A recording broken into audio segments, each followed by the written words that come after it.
Welcome to the Give Different podcast. My guest today is Paul Dietzel. Paul is the founder and CEO of Anedot. In this episode, we talk about a bunch of things, including the future of donations, accepting and making payments in Bitcoin.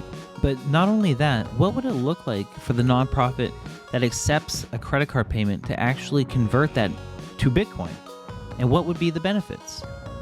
We discuss why running a Bitcoin node is beneficial, and how do you explain blockchain to a 5-year-old? That's cool. Look at, I see the Christmas tree and everything there. Yeah. Nice. Yeah, you can't see, it's blurred out. I've got my block clock right here. Tracking the price of Bitcoin back there. Oh, that's legit. Oh, that's cool. So it's like somehow hooked up to the internet? Yeah, so I'm trying to think where I saw that originally. I think it's it's made by CoinKite, the same company that does the same company that's sponsoring your head right now.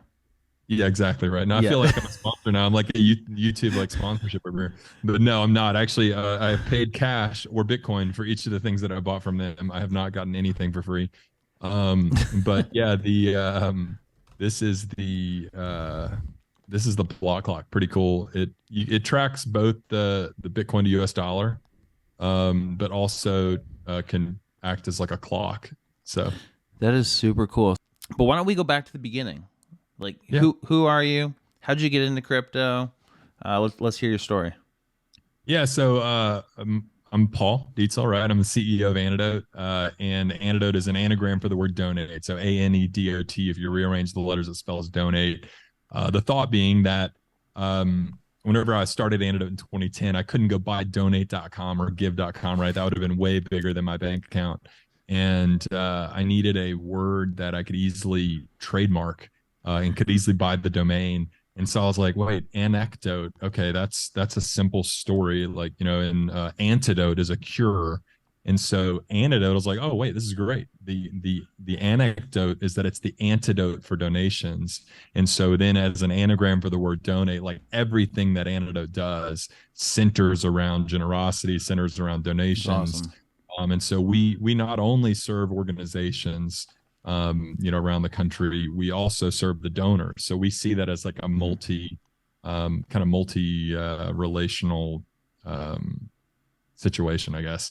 So we not only serve those organizations, but we also then try to serve the donor and kind of support the organizations using the platform by supporting their donors, right? Because we know that if we can help those donors have a good experience, that they're going to want to come back and be generous again and help those organizations again, and support those organizations again.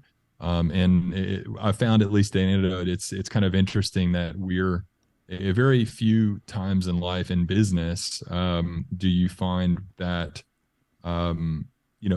most of the time, right there, businesses want to sell you something, right? And they're like, hey, we want you to buy as much of this as you can, right? In this kind of relationship that we have with our customers, it's like, okay, we don't have any setup fees, we don't have any monthly fees, there's no fixed fees beyond at all, ongoing. So if you don't use the platform, we don't charge you. And so it's interesting, our whole purpose and goal is to help equip and enable organizations to raise as much money as they can, right? Or to collect as much money as they can, which the great news is all of our customers, I haven't met a single customer that's not like, I want to raise as much money as I can, right? Right. So we're very much aligned, and we want to help our customers raise as much money as they can, or enable them to raise as much money as they can as a software platform, right? Which then helps them fulfill their mission. And so I started the company in 2010. It's been 13 years.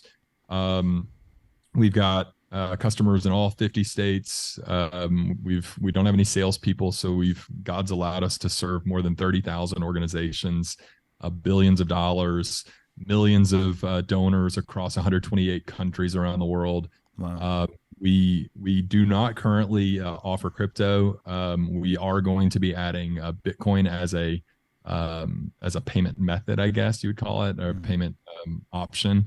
Whenever I set out kind of on that course of looking to add that to Anedot, maybe I guess it's probably been like 9 months, 12 months since I really started digging into it because I was focused on some other product things.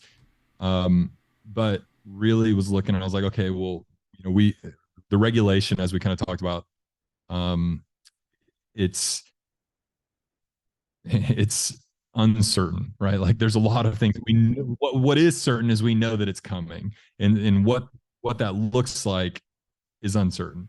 And so I know that at least as a company, we've made the decision to specifically focus on Bitcoin because we do see that as a um, it probably has less regulation coming than some of the others, and also probably is easier to deal with for some of Yeah. for the types of customers and donors that would donate on the platform.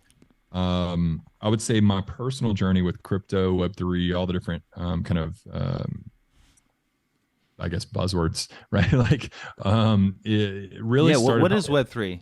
Should we define this first? Yeah, we might want to define it, right? So, like, I think Web3, in the most basic form, right, is which I still I'm not really on the Web3 camp at this point anymore. I like kind of was, and then I was like, honestly, like we just need to get the internet to how the internet was envisioned to be, Right. Yeah. right? Like call it Web3, call it Web4, call it WebX, like well, Yeah. not WebX, but call it Web something, right? Like it doesn't really matter. Like we just need to make it open Yeah. and free and accessible, not necessarily free from a monetary standpoint, because obviously if somebody's supplying the pipes to get you connected into that, there's a value that Right. that should be compensated for. But yeah, it's less centralization, less control over the internet, right? Yeah. And I think the initial challenge right now is that you try to go to a Web3 domain, unless you've gone into your Brave browser or whatever and Right. enabled it, it's just going to fail, right? So Right. it's like it's really hard to get to some of those at the moment. But what would you say? Yeah. I mean, no, I agree with all that. I think like simply Web3 is the community coming together to just recreate what we're already used to experiencing. So, we talk about decentralization. Right now, the internet exists through these massive centralized players, like Right. every service that we use. And I think that's fine. I think you will continue to have big players in the space. But what does decentralization look like on top of that, or what does a big organization, so I work at Compassion International, and what does it look like for a large nonprofit to spin up a DAO, decentralized autonomous organization, in a specific region of the world, because they the participants over there understand what they need maybe better than we do. So what does that look like? So there's decentralization kind of under a larger support, centralized umbrella. So I think there's a variety of ways it can look. But yeah, I mean, simply, it's just what's exciting is the blockchain, like the underpinning technology, Right. and the And I ability think that you were mentioning DAOs, right? Not to interrupt you. You're mentioning DAOs, and this is for not today's conversation, but there's some really interesting stuff even in real estate, right? With yeah, some of the some of the technology and the smart contracts and different things. Some of it you start falling down a rabbit hole, and you're like, oh, wait a minute, now I have more questions than I have answers. But yeah. but yeah, it's all really interesting. I Hope think to see we more. Yeah, I think DAOs are still like we're just scratching the top of the iceberg. I don't think anyone has solved like what a DAO, like a successful DAO, actually looks like. Right. Um, but what is interesting is the blockchain. Like digital ownership hasn't been a thing outside of these centralized entities. Like, hey, I go into I boot up my Apple TV. I go see what movies we own, right? But I can't move them to a different ecosystem. I have to watch them through Apple TV. And Right. so, what would it look like to have similar setups? But when I buy something in Apple TV, the interoperability allows me to take that movie I own, or the rights to watch that movie, and maybe it's tokenized, and take it to a different operating system, and I can still prove that I own it because of the blockchain, and I can Right. watch it somewhere else. And I think that's the promise of Web3, the blockchain, the internet built on the blockchain. Definitely. Yeah, I mean, I think that one probably is one that hits home for a lot of people, right? Because you have a few movies bought on Amazon Prime, you've Right. got a whole library on like, even maybe from like I think everybody lost all their iTunes movies, right? Because now it's on Apple TV, and I'm not sure you can even like some of the old ones that were bought like 10 years ago, Right. kind of like just lost, right? And that's not even including all the DVDs that you bought that you Right. should be able to get the digital version of, right? Right. You're like, I've got this whole stack of DVDs. I'd like to watch those. But Yeah. Yeah. No, absolutely. Um, yeah. So what was your onboarding process? Like, was it Bitcoin? That's how a lot of us kind of come to blockchain technology. yeah, so I think I um I actually started with just domains Mm. because it was easy. I just bought some domains, right? And um I picked up a number of domains and was like, yeah, whether or not this goes anywhere or whether it becomes valueless, at least I've got the domain, Are right? these ENS domains or Some Unstoppable? some ENS domains, some on like Unstoppable. Yeah. So probably more on Unstoppable than ENS. I also like the fact that I could buy it once and now I own it rather than having Right. to pay a license fee every Right. year. Right. ENS, like I'm like, okay, well, I'm still having to pay this fee every single year. Right. So it's a little bit less interesting to me because like, okay, let's say that, half the world never adopts some of the different domain services or whatever. Well, now you've got half the world that can't access your domain, right? But I mean, Right. that said, you can, with some of the stuff you can do with Cloudflare and some of the other services, right? You can always like kind of link it together for, forward people or whatever. But Right. that was kind of the original start. And then with Bitcoin, I think I went from 0 to like 100 in like a week. So it was, I went out, I purchased a number of, I purchased like a mini computer, like a Raspberry Pi and a few different things and extra hard drives and, my cold card and everything. And I think like once all that came in and once I started kind of like seeing, like digging into it, like Mm. locally and kind of watching it locally, that was whenever I think I really, I kind of, the light clicked for me, clicked Mm. on. Watching it on exchanges and stuff, I'm like, this is really no different than me putting money, you Right. know, in Chase Bank Right. investments or whatever, right? Like, because at the end of the day, if that bank tells me I can't withdraw my money, right? Right. Like I can go to the ATM and they're like, nope, that's too much for today. Come back Right. tomorrow, Right. right? Which is the same with the exchanges, right? Like these centralized exchanges, like same challenge, right? You see that with the FTX collapses, and with some of the ones after that, BlockFi and the different ones, is that you have no recourse, right? You're like, oh, I want to withdraw my money. Oh, I'm sorry, you can't withdraw your money. Oh, okay. And so I think that was really interesting for me. And now I just make sure that anytime on a centralized platform, I'm pushing over to my cold card or to my ledger almost immediately. Yeah. I keep some crypto in Strike and in different platforms just to make it easy to transact. Right. But that's I think that was kind of my entry point is the domains and then Bitcoin and then really as far as other cryptos, really only Ethereum and Polygon. And that was mainly to achieve other things, right? It was Mm. to get some of those domains that I needed those to be able to get those domains. It's almost like a means to an end. So I wasn't really buying and holding or acquiring them as assets as much as I was trying to get them as like a store of value that I could exchange for something else I was trying to get. Right. Whereas Bitcoin, I think Bitcoin, I've taken a different approach. Bitcoin, I really don't spend Bitcoin. I'm just like adding more to the pile, right? Toddling. Yeah. Um, yeah, and maybe it ends up being nothing. Maybe it ends up being worthless, and maybe it just goes to zero, like all the haters on some of the threads on Twitter. But According to Kathy Wood, it's going to be $1 million by 2030. So. well, and according to goodness, blanking out on his name out in California, he was saying that it's going to hit to like 250,000 in worth or whatever.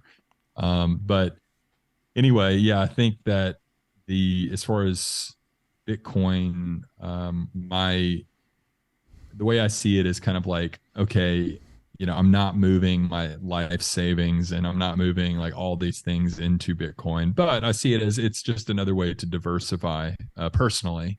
Yeah. I have a lot of friends that are Bitcoin maximalists. They do not use like USD at all. They Yeah. use Bitcoin and they use like gift cards and stuff to operate in the real world outside of Wow. Bitcoin. At least they're So consistent, right? yeah, Yeah. I'm not there yet.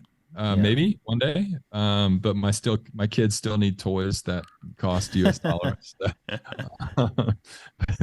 Yeah, I haven't Walmart hasn't started accepting Bitcoin yet. So but I did see this morning on Twitter some some screenshots of for content creators on Twitter, because I know you saw like a week or two or a few back, after Elon Musk acquired Twitter, like the immediate thought is, oh, Right. there's this huge captive audience right now, and he was part of the X.com team, part of the PayPal team, all of that.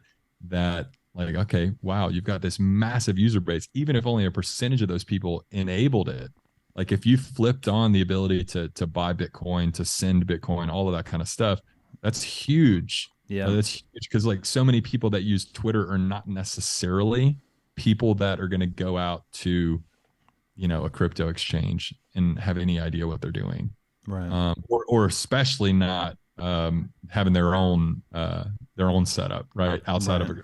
an exchange. And so that'll be really interesting to see, because if they enable that and they make it easy, that's a massive amount of market potential. So that'll be interesting to see how that goes. Yeah. I think that's where he's going with it. I mean, he's talked about, the three coins he believes in is like Bitcoin, Ethereum, and Doge. Right. And I mean, just on the news of him buying Twitter, Dogecoin like shot up, like 15-20%. Right. So yeah, I think that's going to be super interesting. Uh, so what you're CEO of Anedot, how many people, when they look at the spelling of Anedot, say Anedot, out of curiosity? Oh, I don't know if there's like a percentage. I know a lot of people do.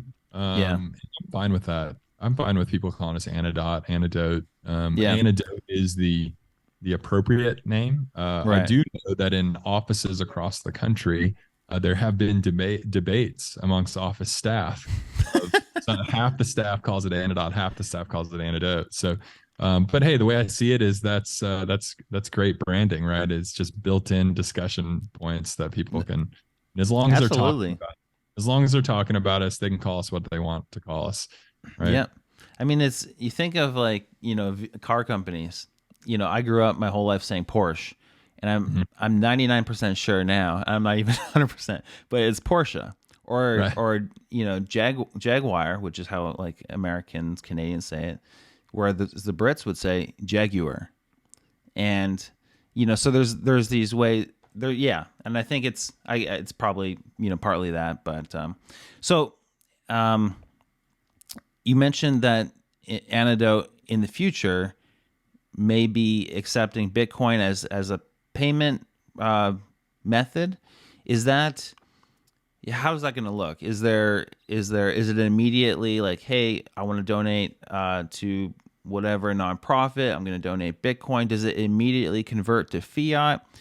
Does this nonprofit have an ability to custody it as Bitcoin and convert it or send it to their own wallet? What's that going to look like? Yeah, so the immediate release will look like customers being able to convert it immediately to fiat. But the goal then is to, as more people become educated on it, right? Because the last thing you want to do is like have somebody like convert it and then be like, oh wait, oops, I Right. lost it. Like, I don't know where it is, right? And so I think like as we are able to kind of build out education around it and make it easy for nonprofits, for ministries, for churches, for these organizations that may or may not have a lot of technical sophistication and knowledge around the topic.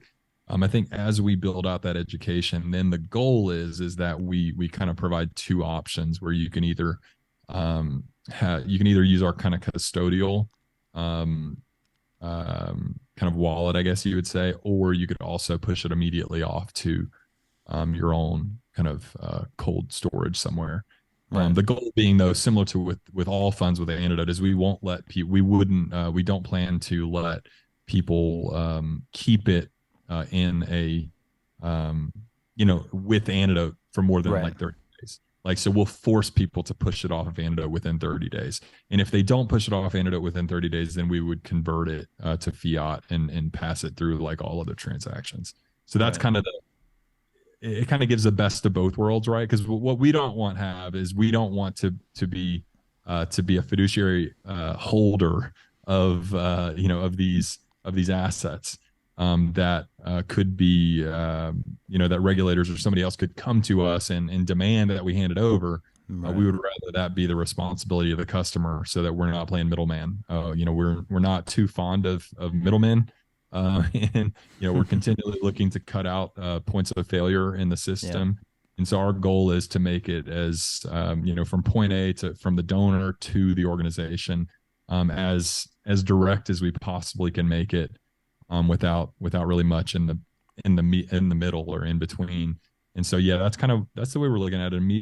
The initial kind of look would be to immediately convert it to fiat, let it pay out with their Amex, Visa, Mastercard, Apple Pay, Google Pay, PayPal, all the other different payment methods. But then over time, the goal would be to not only allow you to keep that that asset, that Bitcoin, and push it over to a cold storage, but to also, or a custodial kind of setup, but also to convert the rest of your balance into that as well. So let's say you're starting to process like American Express and Yeah. Visa, debit cards, credit cards, whatever.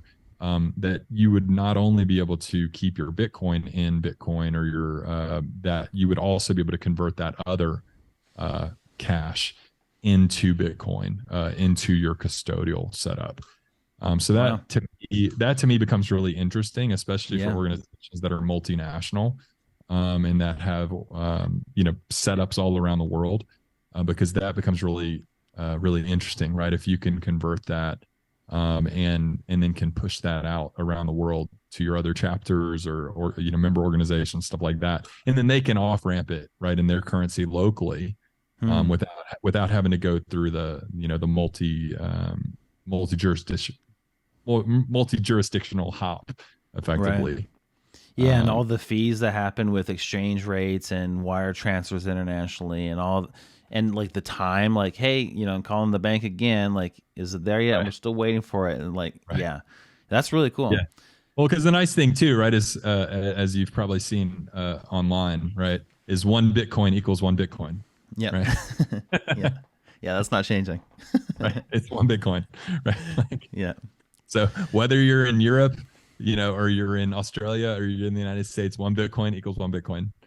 And I think that's where it becomes really interesting, right? Is not only can it be almost instantaneous, it can be very inexpensive, Hmm. and especially with all the with Lightning, right? I haven't Yep. fully gone down that rabbit hole. I mean, I really appreciate it. I've read the specs and everything, but I do not run my own Lightning node. I think that takes a little bit more finesse of being able to balance, and keep everything in balance, right? Hmm. But that technology is great, and I think it's with stuff like that, it'll make it even easier for those movements to happen. Actually, I had a dream a few weeks ago about kind of like decentralization, and was thinking, because I was like, and I guess it was because I was kind of telling some people about setting up their own Bitcoin node, and like the Hmm. benefits, and like why you would want to do that rather than connecting to a third party to write those transactions and sync that to the blockchain. And I started thinking, I was like, wow, like in kind of the way the world is, and where we are, especially with ministries and churches and organizations, that a lot of the big institutions don't necessarily agree with that worldview, right? Right. And I started thinking, I was like, wow, that'd be a really interesting idea if we kind of made it easy for people. Hmm. So packaged almost like little nodes, right? And we're like, hey, look, we're going to ship one to Wow. this nonprofit, this church, this whatever, and like make it in such a way that when you then start accepting donations, right? You're Wow. not necessarily connecting to an AWS, Right. effectively an AWS node somewhere, right? You're connecting to maybe like a peer Mm. church or ministry or nonprofit or whatever around the corner. Now, it goes back to what you were saying about on ramps and off ramps, right? At some point, it will have to come back through our on ramp or off ramp to get it to your bank account. But the intermediary piece of the actual movement of money could very well be decentralized and Wow. could be powered by the network of thousands and thousands of churches around the country, ministries around the world, which could then help move money instantly. And then through partner connections and networks around the world, the local on ramps, off ramps could help get it into your currency, right? Wow. I mean, for those that aren't familiar with running a Bitcoin node, what's that? What's entailed in that? And then what's that look like for Antidote, like helping in this way? Yeah, so I think so effectively what happens with the node is that in a traditional setup, right? And this is like almost speaking to blockchain as well, right? At the same time, right? But in a traditional setup, right? Like if I go and actually I'm going to quote chat GPT, right? So like explain it to me like I'm Bob. I think you might Yeah. have posted that the other Yeah. day, right? Like it's like, okay, think that you have a book, right? And you have a group of friends and you all have toys and you want to swap those toys, right? So you write down in there in that one book like who has what toy and you keep that. Okay, so now with the blockchain, right, you're now you have 5 of that exact same book and it automatically updates as you change toys and all this stuff. And then like and that stays in sync and there's no way to delete those previous records after they've already been, it's immutable, right? And so I think it becomes interesting with the nodes is that in a traditional setup, though whether it's one book or 5 books, that's all controlled by Amazon or Linode or Microsoft or whoever, right? Whereas in the kind of the decentralized, distributed kind of more custodial, I guess, sovereign approach is that you like each person as a part of the network, they can run their own computer, small computer that basically downloads an entire copy of the blockchain history so that as transactions are signed, my node is like, okay, here's a transaction. Well, that then connects to peer nodes, peer computers, and validates, okay, now there's more. And so the more nodes that sign off on that, the more books that have it written in it, the more that becomes validated and validated and validated, right? And kind of the really cool thing about it is that if it's kind of built in too, right, that if somebody's trying to game it, then Right. all of these independent nodes are validating this and they're like, whoa, no, that's not good. And so it doesn't, now obviously there are topics and theoretical ways for that to be brute force or I guess competed Right. with or whatever you want to say. But I think the technology is really interesting, and so I think from an antidote trying to help organizations kind of run their own nodes and stuff like that, I think it's kind of twofold. One, we'd love to see each of our customers running their own Bitcoin nodes, right? Just for both for privacy, for security, and different kind of aspects of running your own node itself. But two, kind of piggybacking on that that node or that computer is running kind of a parallel chain for generosity, right? Mm. For donations specifically, and keeping that ledger distributed, not with Antidote as the central authority and primary and only source, right, or only kind of source of truth, but having all customers that are connected that in a decentralized, encrypted, secure, seamless way is continually like I'm making a donation, right, and then it automatically distributes out through all the network. That to me is really interesting from a both from just an interesting standpoint, but also too from a standpoint of that with all the world and with people, the political environment is so heightened and people having such strong views against, especially, Christianity and things like that, it becomes really interesting because if the network is controlled by the network, right? If the system is controlled by the network, it makes it much more resilient to being blocked, suppressed, or whatever. What do you think is the value of, and you've touched on this, but what is the value of nonprofits, NGOs actually considering Bitcoin, considering some of these blockchain technologies? Yeah, I think that it's the way that I look at it, right, is that when you're an organization that's trying to raise money and collect donations from people, you want to make it as easy as possible for them to donate in whatever way that they want to donate.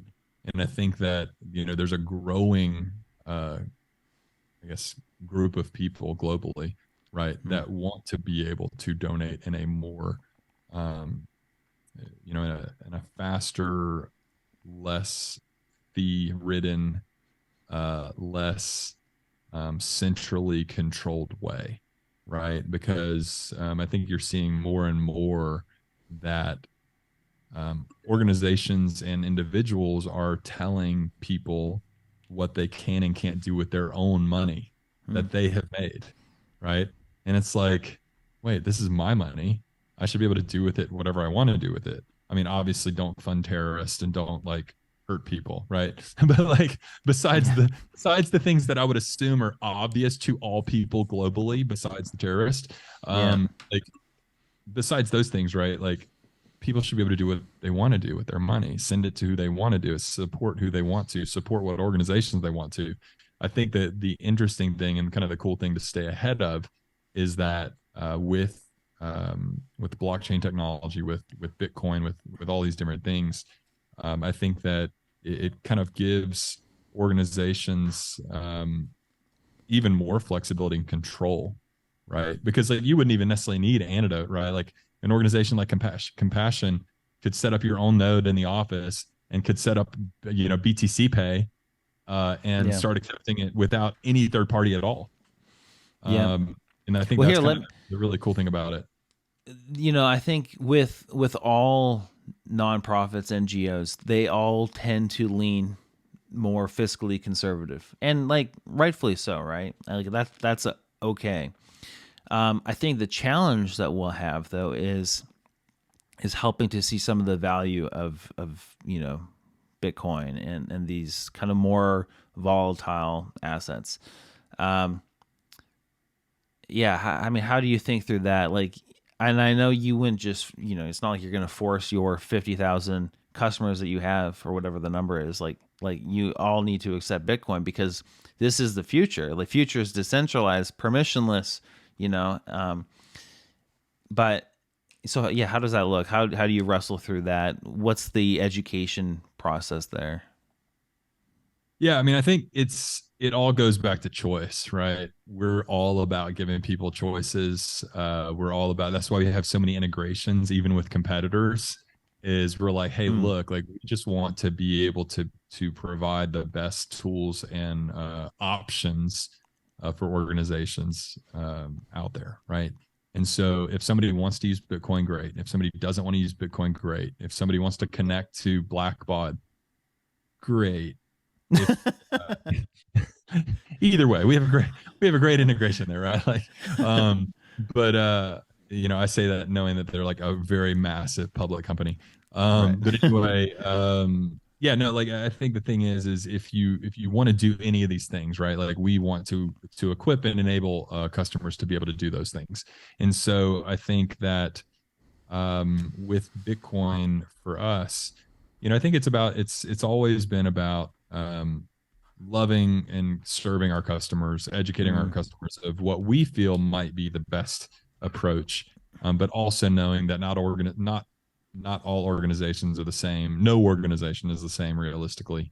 And so kind of our focus and goal is just educating people and showing them the benefits of things and then mm, letting them kind of embrace it.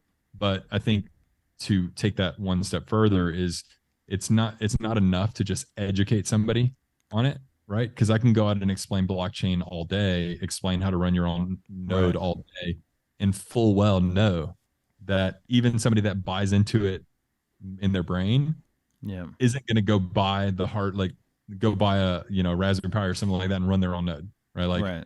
I have to like literally send them that and be like, just plug this in, Right. like connect it to the internet and it'll just take care of it. Right.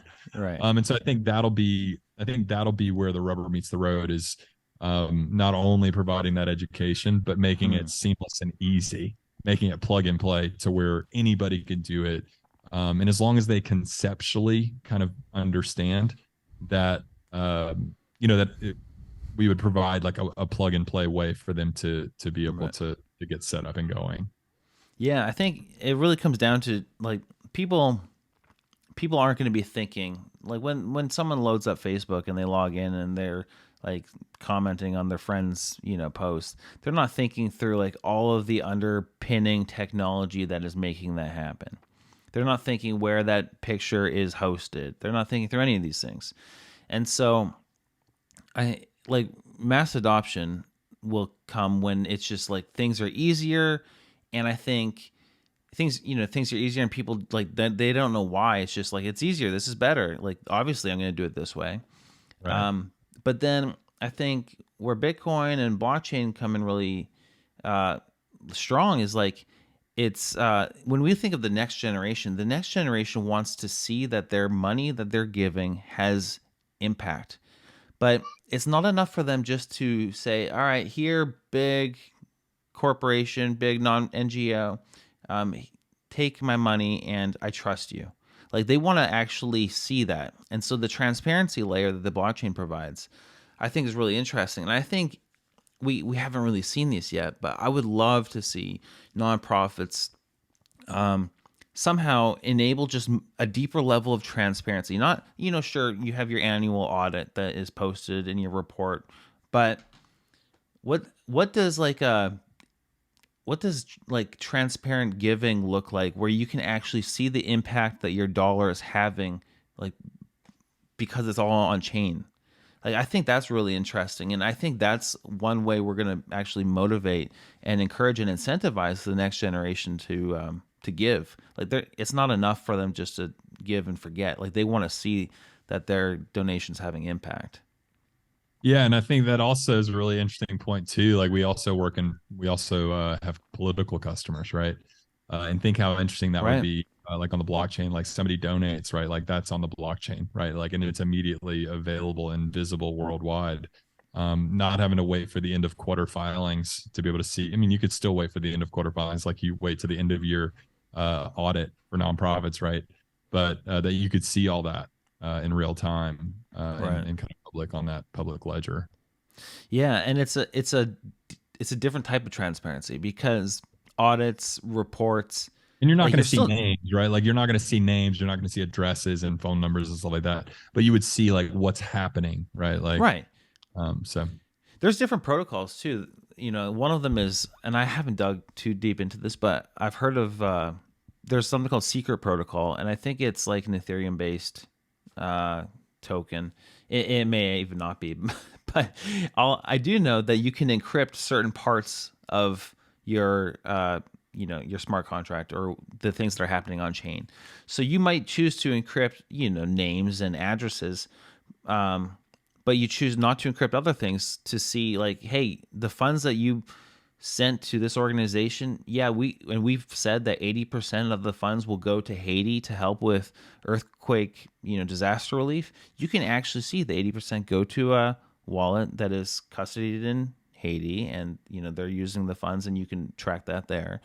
So, I mean, like that's an interesting future use case. We're not quite there, but I do think there is right. something Yeah, I think there. once it gets easier, I think right now it'd be over the heads of a lot of people, and it Yeah. would be hard to understand and for people to appreciate in many ways. Yeah, it's an accessibility UI UX issue that we Right. face. Yeah. I mean, speaking of decentralization, it's not about generosity, but it's just in general, right? Is kind of peer to peer stuff. I don't know if Mm, you followed much on that side, but there's a tool called Keet.io that okay. that it's peer to peer, right? So it's actually really cool. It's Mm, like instead of using Zoom right now, I know we're on Zoom, but like you could actually use Keat, and it's peer to peer. So directly you connect between Oh, that's cool. two peers. And so it's run by the I guess the team at Hole Punch, and they're basically building they're building kind of the infrastructure and the platform kind of technology to allow people to build effectively serverless apps to build where it's peer to peer. So instead of connecting to some server, you're connecting directly to that other person that you're Right. It's like coordinating with or whatever. yeah, that's amazing. That is the future. We need a Keat solution for like Discord, to have like a decentralized Discord, or where communities can come together, around a set of values, and they can communicate and yeah, I mean, that is, the blockchain is like decentralization is peer to peer. It goes back to like LimeWire and Napster, Right. which is Exactly. Yeah. kind of interesting. Yeah. That's actually how I was kind of explaining it to my wife the other day. I was like, you remember like LimeWire, and where you would connect to like peers, right? Effectively. Right. Yeah. It's very similar to that. Yeah. You had to hope when you were like trying to get some music, you had to hope other people were also online that had that music, that were willing to upload. Because I remember like uploading was painful back then because it would slow down your download rate. Right. At least for me and my internet in Canada. But that's cool. Well, I appreciate your time. Awesome. Sounds good, man. Have a great week. Be blessed. Yeah, you too. Merry Christmas. Hey, you as well. Bye-bye.